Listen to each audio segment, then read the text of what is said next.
அப்போ அது ஒன்றும் இல்லை. அது இல்லை, இப்போ நலமாக இருக்காங்க. அது உங்களுக்கு தெரியும். அவங்களுக்கு ஒன்றும் இல்லை. அது இந்த அழுத்தம் தான். அது தொடர்ச்சியாக அதையே நினச்சிக்கிட்டு இருந்ததுனால அது அழுத்தம் அதிகமாகி கொஞ்சம் இதாகிடுச்சு. இப்போ சரியாக இருக்காங்க. இன்னொரு கொஞ்ச நாள் 2-3 நாள் ஓய்வு எடுத்தால் சரியாக.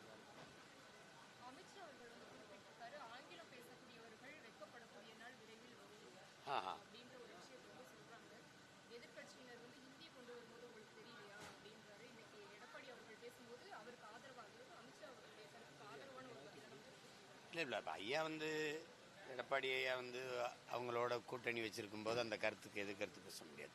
இப்போ உங்களுக்கு தெரியும், அவங்க ஆங்கிலத்தை புறந்தள்ள நினைக்கிறது இந்திய எல்லா இடத்துக்கும் கொண்டு வரணுங்கிறது தான் உங்களுக்கு தெரியும்.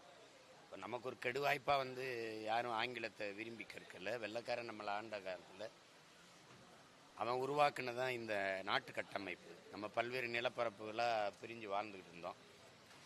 அப்போ அதில் இப்போ பல்வேறு நாடுகள், ஐரோப்பிய நாடுகள்லாம் எந்த நாட்டிலையும் ஆங்கிலம் இல்லை. ஃப்ரான்ஸ்னா ஃப்ரெஞ்சு, அப்படி அவன் மொழியில் இருப்பான்.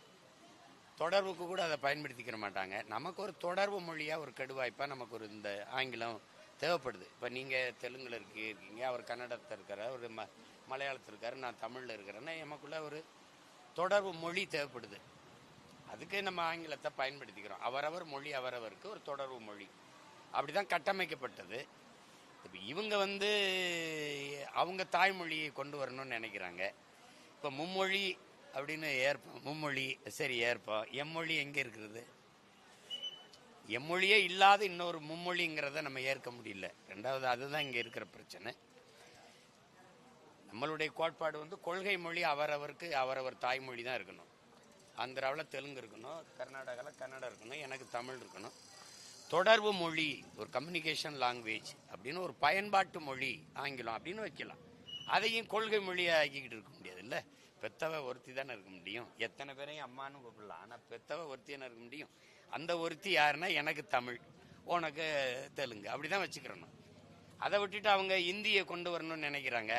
அந்த முயற்சியில் இந்த நாடு எவ்வளவு பின்னடைவை சந்திக்க போகுது, எவ்வளவு பெரிய தேச ஒருமைப்பாடுக்கும் இறையாண்மைக்கும் எவ்வளவு இடையூறாக வரப்போகுதுங்கிறத நம்ம பார்க்கத்தான் போகிறோம். அது பாருங்கள், அது எவ்வளோ பெரிய பின்னடைவை கொண்டு வரும்னு உங்களுக்கு தெரியும்.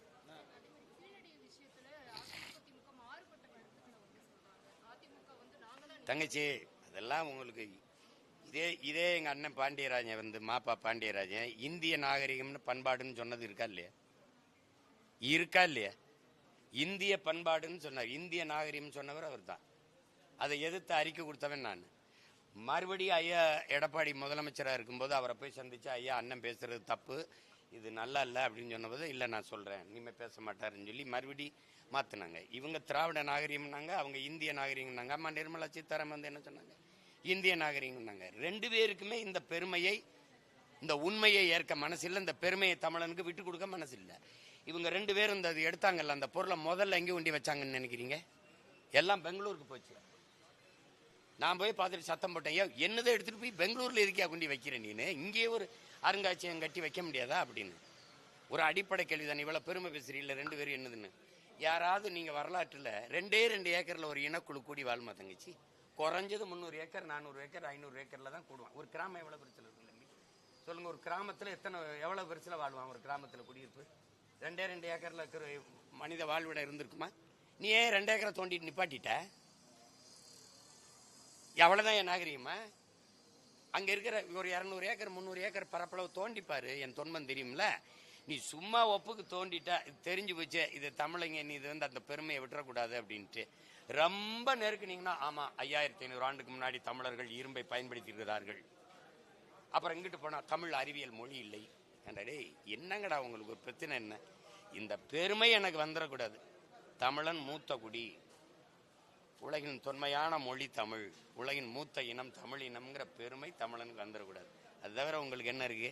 இன்னைக்கு 2 பேரும் அதை எங்களுக்கு நீங்கள் நல்லா இருங்க வச்சுக்கிறீங்க, இப்போவாது தமிழர் கீழடி, தமிழர் தாய்மடி கேட்க நல்லா சார் இல்லைன்னா விழுக அடி, அதுக்காக சொல்றீங்க. வேற ஏதாவது?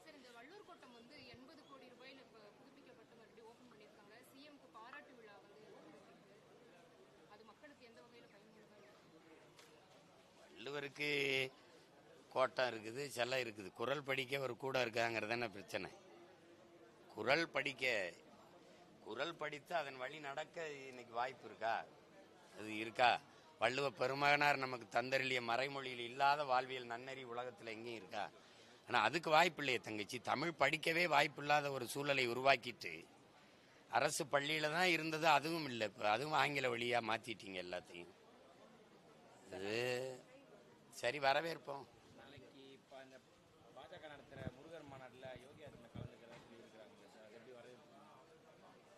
இது அவங்க வரவேற்பாங்க, அவங்களுக்கு விருந்தினர். நமக்கு அதில் உடன்பாடு இல்லை தம்பி. முதல்ல இந்துக்கும் முருகனுக்கு என்ன தம்பி சம்பந்தம் இருக்குது தம்பி? யாராவது சொல்லுங்க தம்பி. முருகன் இந்துவா தம்பி? நான் கேட்கறதுக்கு பதில் சொல்லுங்க. யாராவது முருகன் இந்துவா? தங்கச்சி முருகன் இந்துவா? சிவன் இந்துவா தம்பி? தம்பி தம்பி ஒன்றுன்றது நீ தான் கேள்வி கேட்ட. சிவன் முருகன் இந்துவா?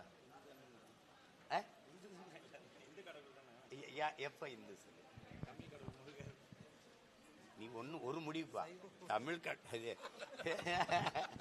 தம்பி, கூட்டு பொரியல் அவியல் சோறு சாம்பார் எல்லாம் சேர்த்து சாப்பாடுன்ற மாதிரி வெள்ளைக்காரன் இந்துன்னு ஆகிட்டான். ஏன் முருகனுக்கும் சிவனுக்கும் தெரியுமா அவன் இந்துன்னு? சைவ கடவுள் அவன். அதுல நாங்க வீர சைவர்கள். உங்களுக்கு இப்போதைக்கு அரசியல் இல்லை, என்ன செய்யறதுன்னு தெரியல. ஒவ்வொரு மாநிலத்துக்கும் ஒவ்வொருத்தர் தூக்குனீங்க. இப்போ எங்கள்கிட்ட எங்கள் இறையை எடுத்து வள்ளுவனுக்கு காவியை போட்டு பார்த்தி அது எடுபடல. இப்போ வேலை தூக்கி பார்க்குறீங்க. ஏதோ ஒன்று உங்களுக்கு போடுறீங்க. இந்து மாநாடு போட்டு அந்த வாக்கை எத்தனை மாநாடு போட்டாலும் ஐயா எடப்பாடிக்கு பின்னாடி தானே போய் நிற்கணும். என்ன தங்கச்சி? அவரே சொல்றாரு, நானே முருக பக்தன், என் பேரே பழனிசாமின்னு. இந்த முருகனை கும்பிட்டு அந்த பழனிசாமிக்கு பின்னாடி தான் போய் நிற்கணும். சரிதானே? வேற ஏதாவது இருக்கு?